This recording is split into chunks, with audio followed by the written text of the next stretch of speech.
नमस्कार साथियों, स्वागत है आप सभी का केसीसी यूट्यूब चैनल पर। मेरा नाम है कौशल कुमार। मैं आशा करता हूं आप सभी लोग अच्छे होंगे और स्वस्थ होंगे।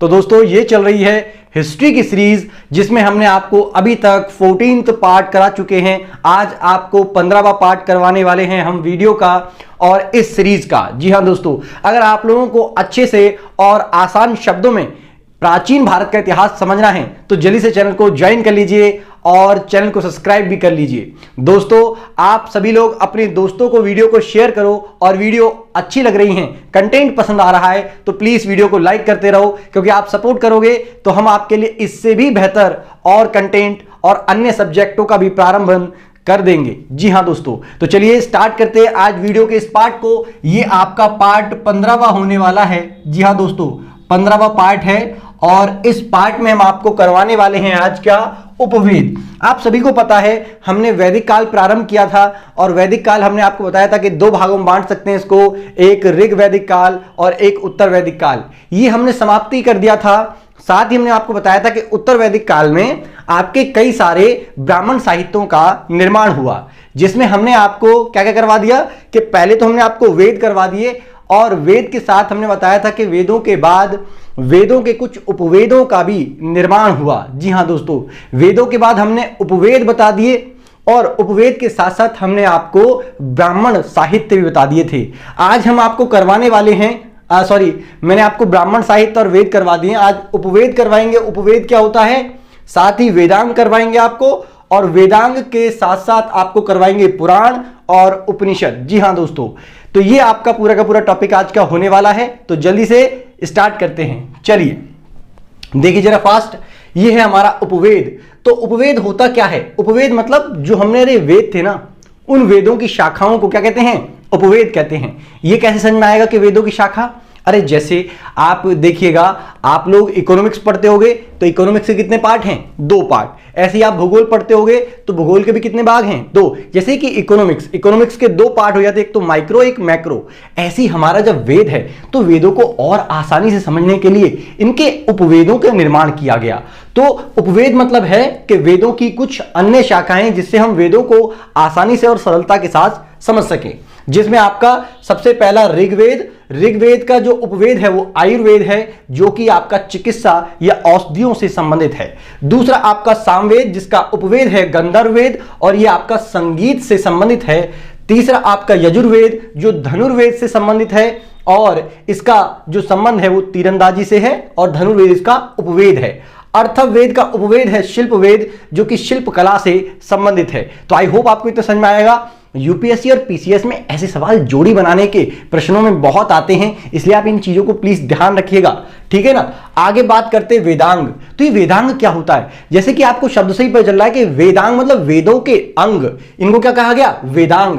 तो वेदांग क्या है, वेदों के अंग हैं और इनमें विभिन्न प्रकार के जो मंत्र हैं उनका उच्चारण करने की प्रक्रिया। ध्यान रखिएगा, जब आप मंत्रों का उच्चारण करते हो ना तो उनका एक नियम होता है उच्चारण करने का, और हमारे वेदों में उस पूरे के पूरे नियम वगैरह को बता रखा है। तो वो जो हमारे वेदांग है, वेदों के अंग हैं, उनमें सभी मंत्रों को उच्चारण करने की प्रक्रिया है कि आप किस प्रोसेस के थ्रू इस मंत्रों का उच्चारण करेंगे। तो चलिए, वेदांग कितने हमारे, 6 वेदांग हैं। सबसे पहला है आपका व्याकरण। क्या है आपका, व्याकरण। व्याकरण में आपका क्या कि व्याकरण के संबंध में जितने भी नियम होते हैं वो नियमों को समझा रखा है। और साथ ही यहां पर एक इंपॉर्टेंट क्वेश्चन जो कई बार पूछा जा चुका है कि विश्व की सबसे पहली या भारत की सबसे पहली व्याकरण की जो पुस्तक है उसका नाम है अष्टाध्यायी। क्या नाम है उसका, नाम अष्टाध्यायी। ये किसने लिखी, इसके लेखक हैं पाणिनि। क्या नाम है इनका, पाणिनि, ठीक है ना। और दूसरा है आपका क्या, ज्योतिष वेदांग। जी हां, वेदांग का दूसरा भाग क्या हमारा, ज्योतिष, जिसमें ज्योतिष विज्ञान के बारे में। अरे ज्योतिष समझते हो ना, जो कि आपकी कुंडली वगैरह होती हैं, नक्षत्र वगैरह होते हैं, इनका क्या प्रभाव रहता है आपके जन्म के ऊपर, और जितने भी हमारे कर्मकांड होते हैं उनसे संबंधित इसके बारे में बता रखा है।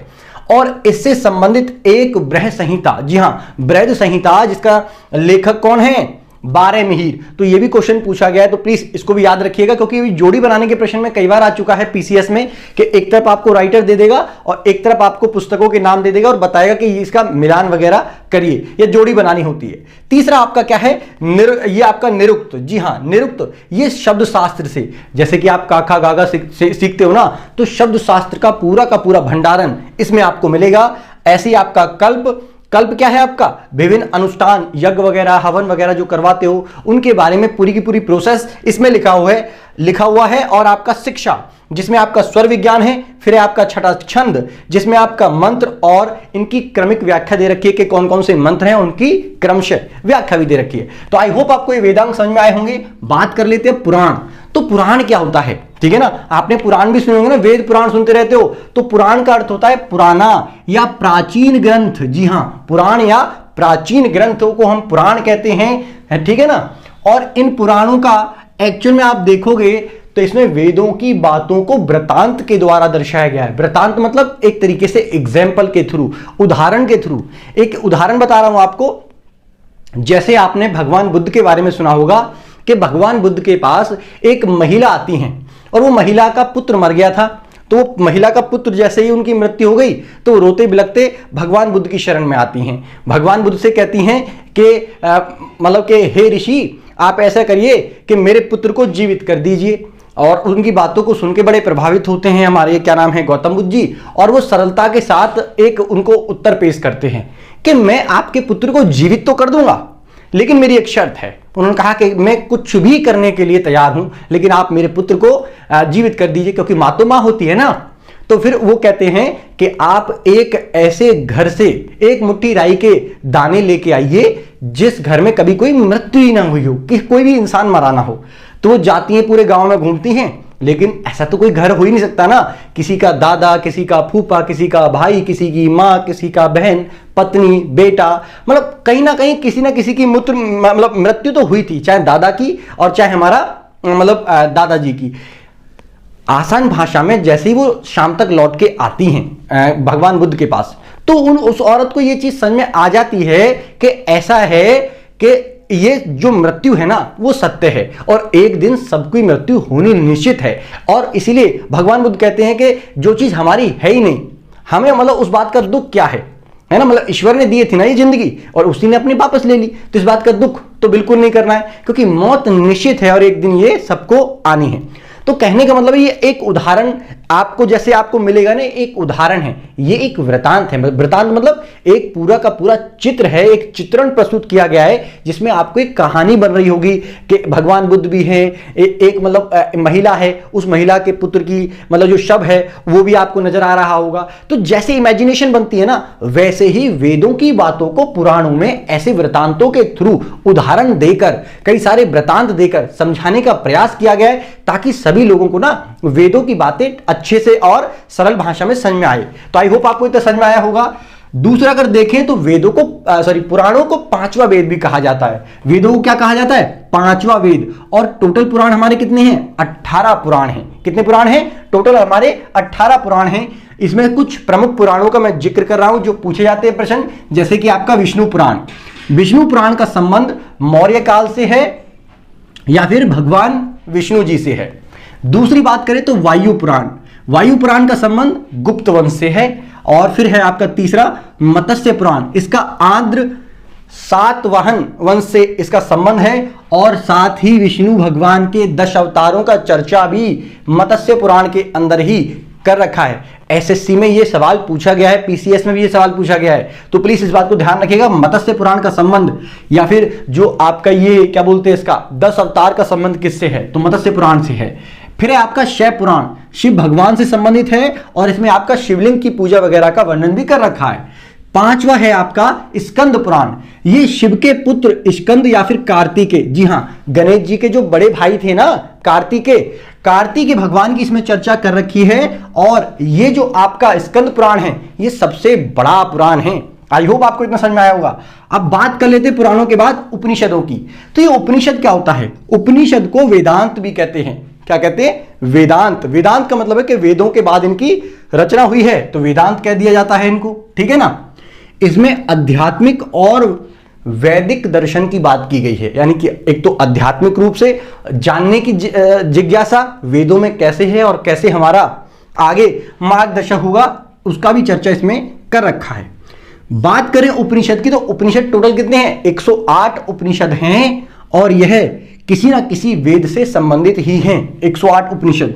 उपनिषद में मुख्य रूप से आखिर समझा क्या जाता है? तो एक तो गुरु और शिष्य के मध्य में जो संवाद होता है, उस संवाद के थ्रू वेदों के ज्ञान या उपनिषद के ज्ञान को जानने के जिक्र कर रखा है या उसकी बात कर रखी है।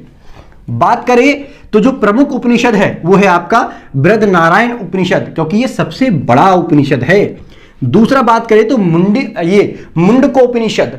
मुंडकोपनिषद को प्लीज याद रखिएगा, क्योंकि आपने देखा होगा अदालत के अंदर, वो देखिए ना, एक महिला पट्टी बांध के न्याय की देवी जो हैं वो वहां पर खड़ी रहती हैं, तो वहां पर एक शब्द भी लिखा रहता है, सत्यमेव विजयते। जी हां, तो सत्यमेव विजयते कहां से लिया गया है? ये हमारा मुंडकोपनिषद, और मुंडकोपनिषद का संबंध किससे है? अर्थववेद से। तो ये सवाल पूछा गया है, इसको याद रखिएगा।